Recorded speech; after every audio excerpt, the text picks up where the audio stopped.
to show you how to use yoga blocks today. I love using these in classes. They're not just for beginners, they're for anybody. And you'll notice as I do some of the postures, why I say that. So the first posture I'm going to show you is runner's lunge. So you can see that my hands are up on the block and I sort of have a nice long spine here. Now if I go to use them without the block, you can tell I'm a little bit more rounded in the top. So there may be times I really want to work on just having good alignment. And the same thing goes with low lunge when you drop that back leg.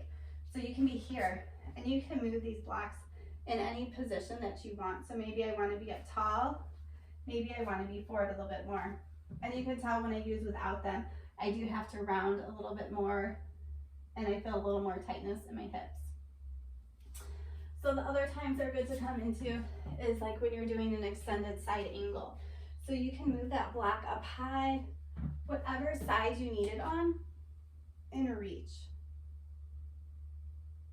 The other ones I really like is Warrior 3 and Half Moon. So you can use one block or two to do this.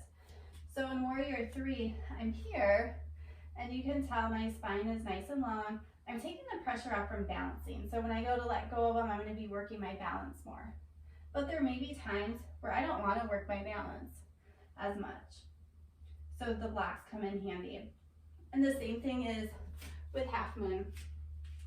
So when you go into Half Moon, just take that block right with you and you're right here. So you can see how everything is nice and level from my head to my foot, versus if I go without it, I'm having to use a lot more strength to hold it, or I'm reaching down more to touch the ground. The other one I like is for downward dog, especially if you have any tightness in your calves or the back of your legs. So you can try this out for yourself, putting your hands on the block. You'll notice it's a little easier to get your feet down. So that can be another great one to try. Another good one is child's pose. Sometimes getting your forehead to the ground just feels a little too much. So you can just put your forehead on the block. Another way to use it is when you're stretching. So if I'm here in easy seat and I want to stretch forward, I can put my block there. I can move it any way I want. And you can just notice the difference that it takes a little bit off the stretch. You can also use it for your forehead. So you decide where your flexibility is, or just at that moment how much you want to stretch. And you can move the block into any position to get a stretch. So I hope that those tips are helpful and they give you a little more confidence in using blocks and just not feeling like blocks are for beginners. They're really for everybody.